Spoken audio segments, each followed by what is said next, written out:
Welcome to this edition of Red Sea Roundup. I am the host of the day, Pam Marvin, and joining me in the studio is a reoccurrent guest now. I can call you that, right?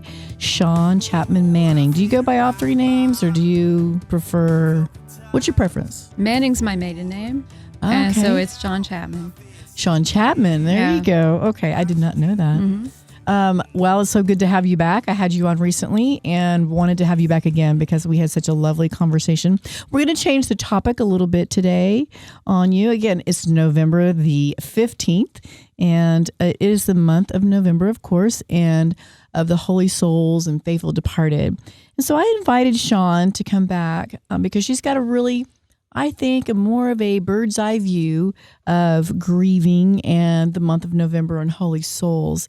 And since she's such an insightful and ponderer, I really love people that ponder a lot, that they make me look not so crazy. So I really enjoy your company and your insight, Thanks. Shawn. So thank you for coming on and sharing this very, very personal side of your life. So I appreciate you for saying yes for that. But to give our listeners a little more background on Shawn, I looked up your bio this time. Oh, you did? I did. I got this off of her blog spot. Which she blogs at Bethany Hangout. So if you want to hear more about what she has to say, it's beautifully put together. She's a lovely writer, very inspirational. But Shawn is she is the mother of 2 young adult daughters, enthusiastic grandmother of 3 small children, and discalced secular Carmelite and a writer. She's a Catholic columnist for the Bryan College Station Eagle and a caregiver and author of the book Come to Mary's House, Spending Time with Our Blessed Mother, and that is from Our Sunday Visitor. And it's available anywhere books are sold.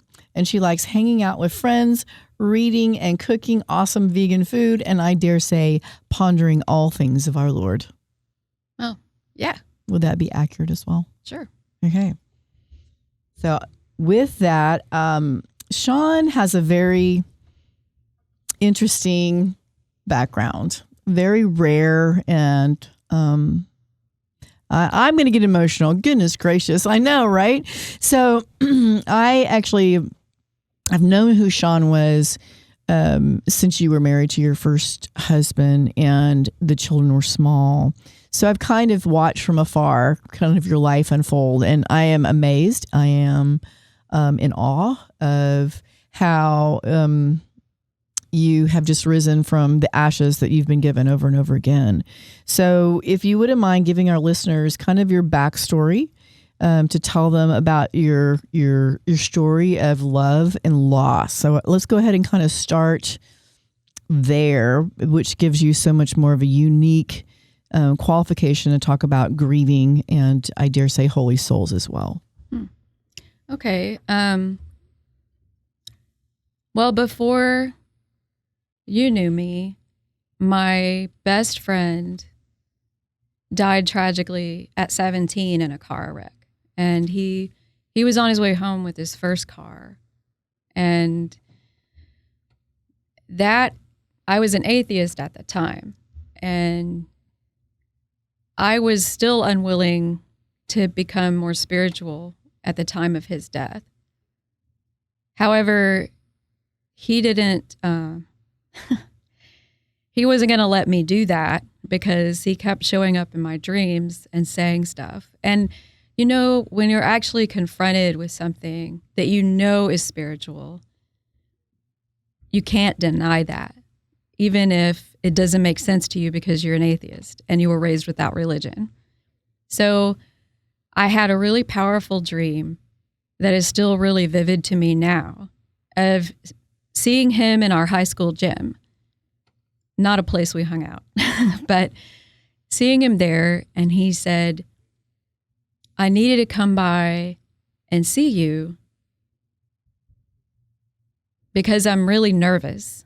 What are you nervous about? I'm saying, well, I'm on my way to see my father, and I just wanted to see you first. And I'm like, what do you mean? Well, I don't know how he's going to feel about me. I was like, your dad loves you. What are you talking about? Your dad totally loves you. And he goes, no, Shawn, our Father. And in the dream, this was not a problem to me. I was like, oh, Philip, he's just going to take you in his arms and put you in his lap and love you and be so proud of you. You're such a beautiful person. Unlike the rest of us, you're such a beautiful person. And he said that I made him feel a lot better. And then he was going to leave. He said, I have to go now. And I wanted to go walk with him. And he said that I couldn't. You can't go out this door. You have to go out that door where you came in. And in the dream, it made sense to me. And I told his mom about the dream, and she was really excited. You know, she was very devout and everything, Lutheran, I think. But I didn't understand what it meant. But looking back at it now, I think it really opened a door for me, even though I didn't really know what to do with all that, you know? But I knew that I had experienced something real. I just couldn't deny that, you know?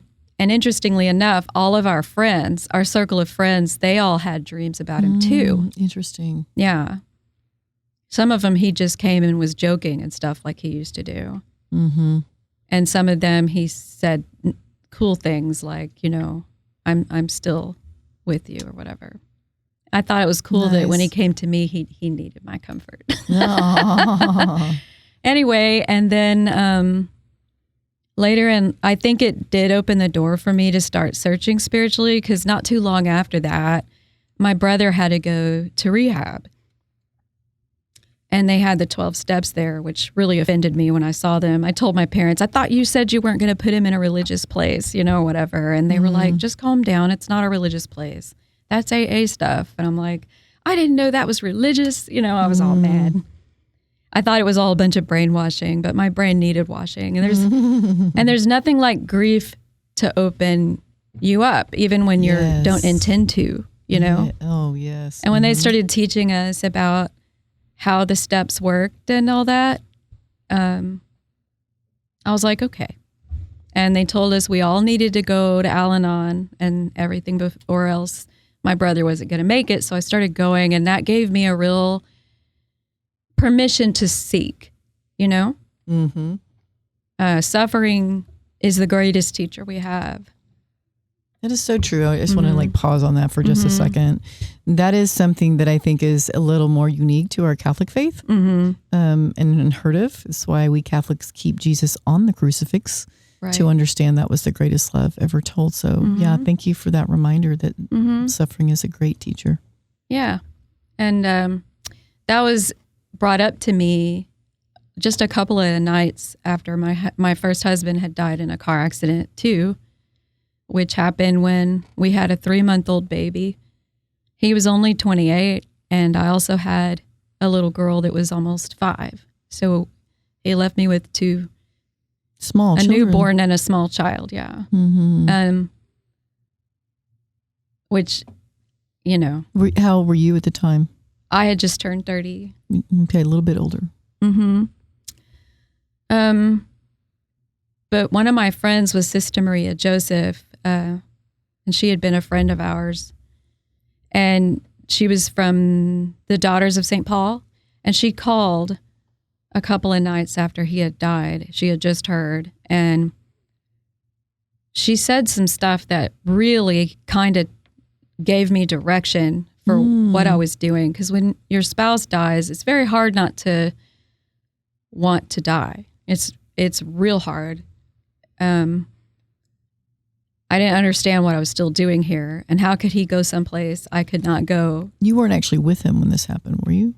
No, his best friend was in the car with them, and his best friend came out okay, and he didn't make it. So God rest his soul. Yeah. And she said, when Jesus allows you to carry a portion of his cross, he obliges himself to fill the space. And she said, right now, you have a treasure of grace. You have a rich repository of grace because of how you're carrying this crushing cross, you know? And And I said, so I should pray for everybody I can think of? And she said, yes, yes. And she said, what exact day did he die? And I told her, and she goes, oh, he died on a Saturday, Our Lady's Day. Oh. And he had been real devout, and he had a strong devotion to Mary. And I told my kids that if you're looking for a man, look for one who has a strong devotion to Mary, is good with the little kids, and has a good relationship with his mom. Yeah, good advice. Yeah. Solid. Yeah. He was all that. And he's the one that taught me the Hail Mary. He taught me how to pray the Rosary. And the Rosary has been very intertwined in all this. Because last month was the Rosary, now to Holy Souls. Right. But yeah. The day that he died, I had a rosary in my hand at the hospital. I knew one of my best friends was close by when he had she saw the accident. And she came running out, and she talked to the EMTs, and she knew he had a pulse when they put him in the ambulance. But I didn't know he was going to be dead when I got to the hospital. I had my 3-month-old in the sling. Mm-hmm. And when the ladies at the front desk saw me, and I said who I was there for, they looked at each other and their eyes got kind of big. And I was like, and when they had a chaplain come out and talk to me, I was like, oh no. Yeah. Yeah. And did you have your 5-year-old holding her hand? Is she there with you? She was on the way with my mother. With your mom, okay. Mm-hmm. And my brother. They showed up with her a few minutes after I was told that he was dead. And I said, it's very nice that you're out here to talk to me, but I would really like to have my chaplain, And they said, Father Dean is already on his way, because my husband was wearing this, and it says, I am a Catholic. Please call a priest. And he was the closest one. Yeah. So Father Dean Wilhelm was already on his way. And my father and my stepmother were behind me. And he said that your husband sustained a lot of injuries to his head. And I thought, whatever it is, I'll take care of him, Mm-hmm. And then they said that he was dead at the scene. There was nothing we could do. And I thought that, I thought all the thoughts, like, it's not true, it's not true. Sure, the denial. Yeah. On the stages of grief, it's a mistake. It's somebody else. But this other part of my mind was really peaceful and calm. And it said, don't say that, or they won't let you see him. Be calm, stay calm. And I said, I need to see him. But they wouldn't let me until my priest got there. So Father Dean put his arm around me, and we went in there together. I really felt like his soul was in the room. And so I told him that, well, first of all, I told him he looked fine, because he was always worried about that. And that's so I said, loving. you don't look that bad. You look okay. And then I told him that I'm always going to love you, and I'll always be your wife. I love you, and you can go in freedom because you ran the race well, and you were, you lived a beautiful life. You're beautiful, and I love you. And go to God with nothing on your heart. Yeah. And I will take care of the kids. Please don't worry about me. Mm-hmm. Just go. Wow. Mm-hmm. And so I just recently saw that movie, After Death. Oh, really? What was it? It was lovely. It was just a really thorough documentary about scientifically what happens at the moment of death from near death NDEs, a complete near death experience. And I've had one of those. Time and time. Have you really? So, it was in my book. Yeah. Time and time again, like you said, you felt like his soul was present there. Many of them will say their spirit was there looking at, like, who's that on the table, that it was actually them. So very, very common. I so felt like he was worried. Right there. Like he could have gone, but he was worried. And one of the hardest things for me was that I was not there when he died, that I couldn't be there with him. That really hurt a lot. And there was a night that the kids were asleep and I was praying the rosary. You know, and Mark and I prayed the rosary every night. He taught it to me and he was very into the rosary. We prayed it every night together, and he would always kind of twist our rosaries together and put it on our Bible at night before he went to bed. It was part of his little OCD routine. He had several. He had OCD really bad. And the rosary was how he proposed to me. He couldn't afford a ring. He was just a poor guy, and he couldn't afford a ring. And so he gave me a rosary, and it was in a little hinged box, and when you opened it, it said, "Shawn, will you marry me?" And he wore that rosary around his neck the day we were married, and I still have it. It's an antique rosary. Nice. And so there was a night that I was praying the rosary, because something I would say to widows is, don't worry about, do whatever you have to do to get through, to get through the night or whatever. Like I made an extra cup of coffee. I made the same number of cups of coffee for years. One for me, one for him. And now I just drink 2 cups of coffee in the morning instead of 1, It merged into that, but whatever you need to do. And I was praying the rosary one night, and I really felt like he was there. And you know how you can tell if your spouse is smiling in the dark, even if you can't see them? You just kind of feel it. Felt like he was so close to me. And I felt like he was communicating to me what it was like when he died. And, I don't know if that was just me or whatever, but it really changed things for me. It really helped. It was a gift from God, I think. Because I felt like I understood that he didn't really understand what had happened, and then he was like, where are you supposed to go when this happens? What are you supposed to do? Yeah. But that got clearer to him, Right. And then he showed me that, or I felt like he did, about what it was like for him in the emergency room, and to hear what I said, and how his guardian angel was next to him. And I know that all sounds really weird, but I've heard so many stories from other people that are just like that. No, if you see that movie I was just referring to. Oh, really? Okay. It's very much like that, yeah. I have felt, and I think that it was how God helped me get through such a traumatic death. Like I said goodbye to him one morning. He went to play Frisbee golf with his best friend, and then I never saw him again, alive, never. And it's also providential that before he left, he said, "Thank you for giving me 2 such beautiful children." Wow. And I said, "Thank you for giving me 2 such beautiful children." Mm-hmm. And he kissed me, and he's like, "Okay, well, we'll be back later. Then maybe we'll all go out for coffee."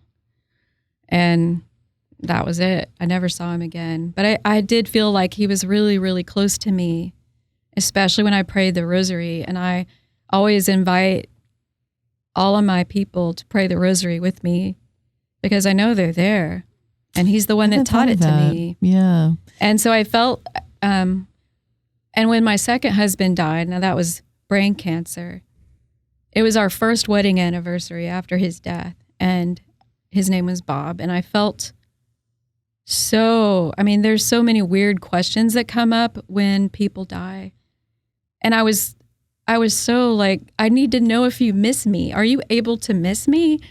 And that was bothering me that day so hard. Like it was a really bad grief day. And I went for a walk with my rosary. I invited him to pray it with me on our wedding anniversary. And, I felt like he did. And I was really sad. And when I went home, I was going through some emails of his that I was going to send to his mother. I wanted him to see all his emails that I could find that were cute or whatever. And I came across one that had an attachment, and I opened it. And his big hand, it was a picture of his hand, all covered with ink. He was a pressman at the Eagle. Yes, that's right. And he had a green rosary in his hand. And it was like this, and it said, "Missing you." No. I'm not kidding you. Wow. Missing you. So when your prayer was answered.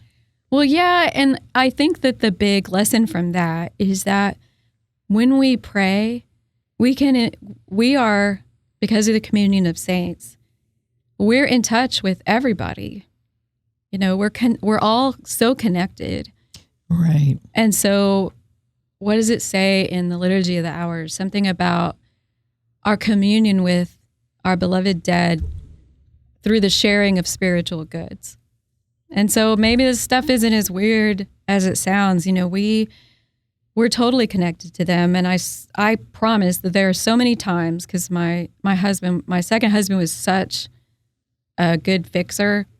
Every place we went, he'd be like, they need to fix that. I want to see if they want me to do it before we leave or whatever. He was just that kind of person. Yeah. Mm-hmm.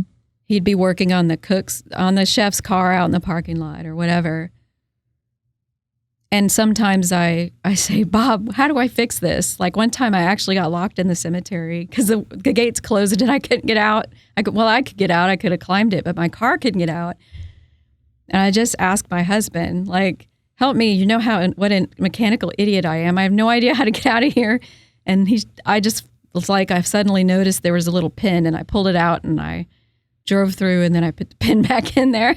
Nice. Yeah. Well, see, I want to pause a little bit on that because this conversation is also including, talking about holy souls, which we believe your husbands to be holy souls, helping you out in that way. I have a big devotion to holy souls in general. Mm-hmm. Yeah, very much so.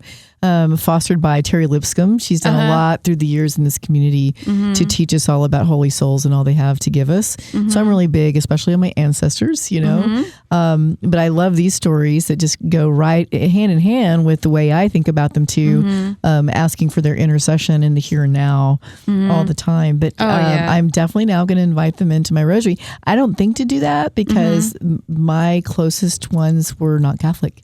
Oh, okay. So I don't think about the but rosary. They are now. I know. I do. You're not understand the first person now, who's told me that. Right. So, there's another time that my baby was choking, and because I know now that it was because I was folding laundry on the bed and I had her right there. I think she swallowed a button.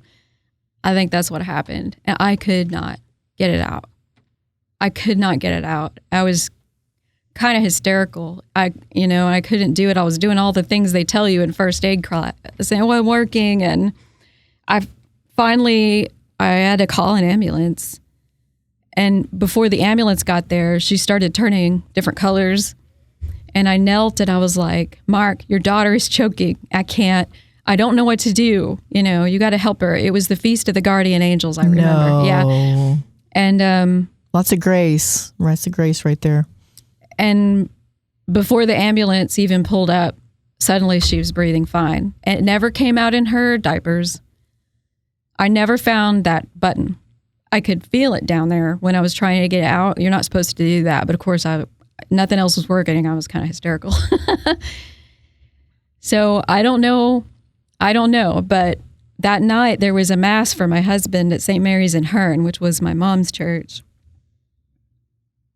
And because my mom converted, my grandmother converted, my stepdad converted, a bunch of people. So that was really cool. That's really nice. Yeah. But that night, and I told Father Greg McLaughlin before Mass started what had happened with the choking thing. And so he was like, that might mean he's a saint, that's really cool. He said something about it during the Mass too. Wow. Yeah. Wow. Pretty neat, huh? Very much so. There's lots of stuff like that in my life. And it just seems like, yes, I've been asked to carry a very heavy cross, but God has always taken care of me. And another pivotal phone call for me after the death of my first husband was from a friend of mine who was widowed. And he said, darkness will really try to overcome you during this time. The devil likes to kick you when you're down. So you need to do the things that come of light, like pray the rosary, all the things you know to do, even when the anger comes, especially then, just pray. Tell God how angry you are. Don't just, and I did. I've kicked over flower arrangements at the cemetery and screamed and cried like that guy in the gospel who's mad and cutting himself with rocks in the cemetery and Jesus exorcises demons from him. I've always thought that, that's somebody, his wife died, because I used to walk around in the cemetery just freaking out and thinking, I would like average out the age of all the widows on the headstones, like how long it had been since their husband died and they died, you know, and I was like, I can't do it. I can't do it. I can't live 50 years without you. I can't. I'm only 30. Yeah, I can't do it. I can't do it. How could you do this? And I remember at adoration thinking, how can you be happy in heaven when I'm suffering like this so bad, you know? Yeah. So how did you reconcile with that? I felt like he said to me, Mary stood at the foot of the cross, which meant to me that he was standing at the foot of my cross, that he was there for me in my suffering. Yeah. And I don't know if you know this, but in 2015, my family had 4 deaths really close together. From 2012 to 2015, we lost my second husband from cancer, which he had a beautiful death, and he saw something right before he died, and we all saw him see something in the upper right corner of the room. His face lit up, so beautiful, and he died in my arms too. Lots of kisses, lots of singing. But we lost him, and 6 months later, we lost my mom, and then in 2015, we lost my brother committed suicide, and my stepdad died in a house fire. Oh, so, Shawn. Yeah. So one of my Facebook friends was angry with God about this, and he wrote on my Facebook, "Dear God, please leave Shawn alone. I can't think of anybody who loves you more." You know? Well, you know, there is that saying that yeah, I know. he loves you most when he gives you these crosses. Yeah, you know. And what is it? It doesn't feel like that. Teresa of Avila says, "No wonder you don't have so many friends." Yeah, she joked. Yeah, when people say whatever doesn't kill you make you stronger, I always say I was strong enough. No, I don't like that. I'm not going to pretend that I've been okay, and I don't know if I give good advice to people. I don't know if I did any of this right. You know, I think one of the biggest turning points for me was telling God that, okay, I will stay here as long as you want me to, you know, increase the strength of my soul. Right. And please help me to get better and not bitter. Yeah. I didn't want to end up bitter, you know? Right. I wanted to grow in compassion and stuff. I did not want, this is not the life I wanted. I did not want this, you know? I never asked for it. Right. Yeah. So don't even think that I wasn't like, oh, God's will or whatever. And when people said that to me, I would always be like, then why did Jesus die on the cross if he was okay with us having to die? You know, I know that none of us leaves this world without God's permission. And that's something my husband and I, when we were fighting cancer, that we used to say. I know that he's not going to leave this earth without God's permission. And the night that he told me, okay, I'm ready to go to Jesus, I'm ready. Yeah. I was like, I went out into the hall after I told him it was okay, he could go. And it was like, Jesus, I will not deny you anything.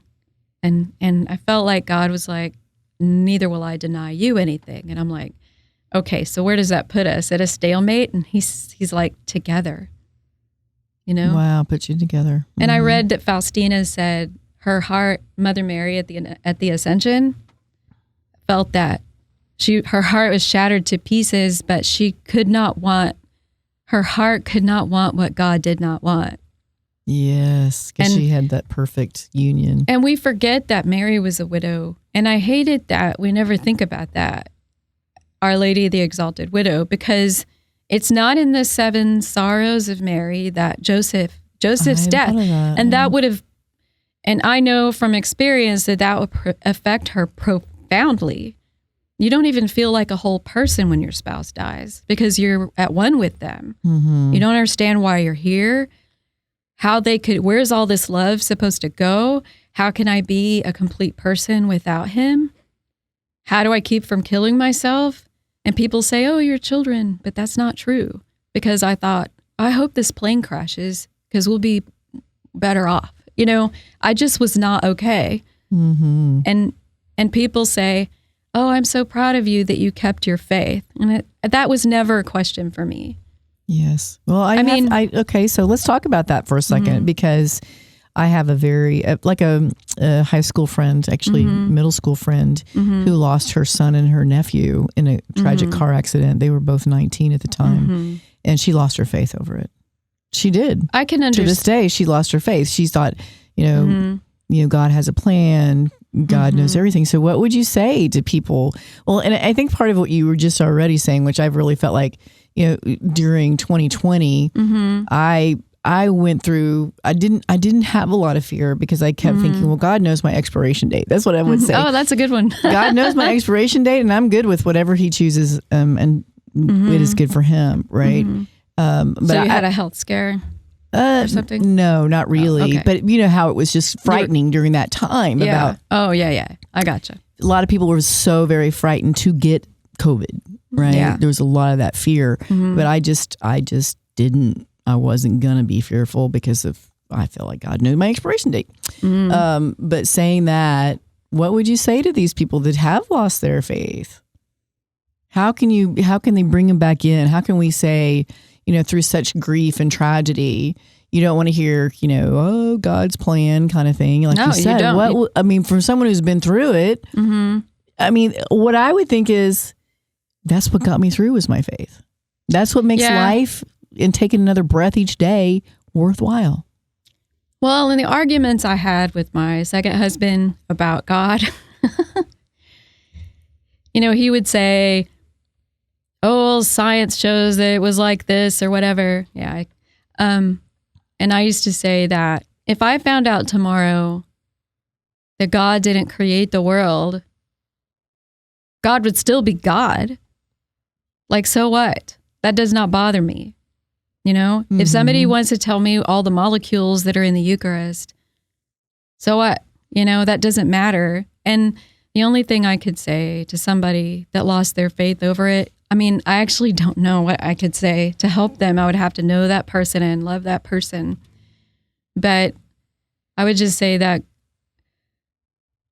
God remains God and loves you. Even if you don't, even if you're hurting, even if... And God understands it. And one of the things that I said to my husband when his cancer came back and he was just really he was hitting the wall, as I said that, he goes, what do you think? What about the faith in God and all that with my cancer being back? And all I can say is that our God did not die in a shower of rose petals. He died naked and bleeding like an animal. Yes. Nailed to a cross. Our God suffered. And that's all I have. Yeah. And that's what appeals to me the most about his passion and death. For me, as someone who's suffered, and I'm only able to say like 0.0005% of it on the radio, but what is the most meaningful to me about his passion and death is that he saw all this. All of it, yes. And he experienced all of it with me, with us. And that, and he loved that he was there with me. And the only way Satan can hurt God is to hurt us, is to bring us away when we need him most, when he wants to draw us into his arms like a mother hen, as he said. Right. So it's that battle between good and evil. Always choose good. Yeah. And I would also just say the things that get you through, like Mother Teresa said, if someone doesn't believe, she says, fine, you believe in love. Start doing acts of service. That's so beautiful. Like that story about the lady that was saying to her dying husband, how will I live without you? What am I going to do, Mo? And he said, take that love you have for me and spread it around, And I feel like my love goes straight to my husband's because I still feel spiritually close to them. I was going to say, that's your relationship with their holy souls. Is that relationship. I've always been a very big, I felt it in my soul even before I was Catholic about, souls are eternal. And so that we do continue to have relationship with them, even after they're gone. And in one way or the other, they're still so close and so near. So in this month of Holy Souls, I haven't been to the cemetery yet. I like to go every November. So yeah, I like to go wash. My husbands are buried together. My second husband requested that. And I had a space for me next to my first husband. They had been friends. But when my first husband, he was unconscious, it turned out, because of a brain tumor. He had a horrible seizure and his brain was bleeding. And they told me they didn't know if he was going to make it through the night, if he would ever talk again. I had my rosary in my hand and that's all I could do. I just held it. Right. But when he woke up, he started telling me how sorry he was, how all he ever wanted to do was make me happy and how much he loved me. It could have been on TV. And he also told me that my first husband had come to him and said, go back. Wow. And take care of Shawn and Mary and Rosie. Those are my daughters. Right. Go back. And so he did.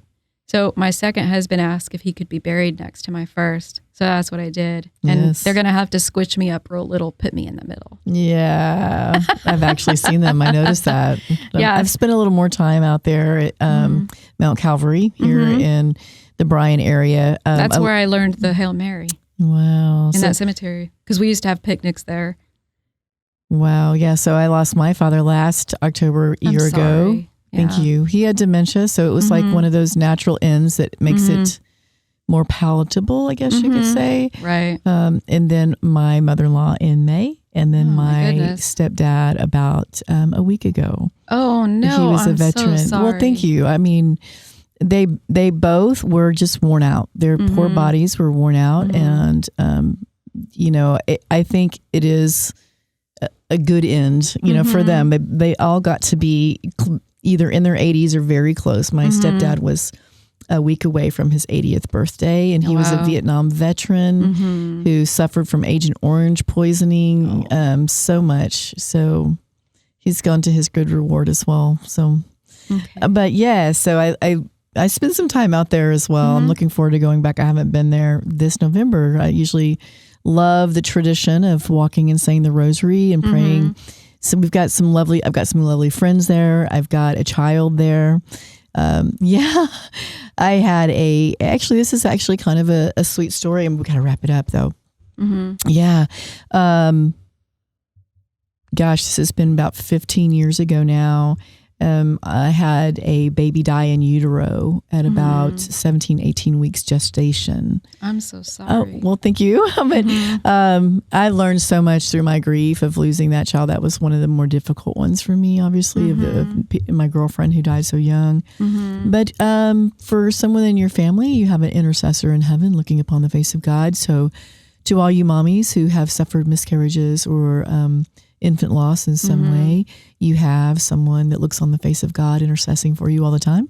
So keep that in mind. I was going to say that, so I'm glad you said it. Yeah, keep that in mind. And all of our loved ones, especially those that shared our DNA and those that we were joined with in matrimony, looked on the face of God and can intercess for us. And let's ask for a shower of graces given to us by the Blessed Mother during this time. And I guess that's the only last thing would be how you make it through the holidays. Okay. We got the holidays right around, and this is kind of wind it up on that. This is the first time since my mother died. My mom was only 63, and it wasn't, it was very hard. But nobody did the holidays like her.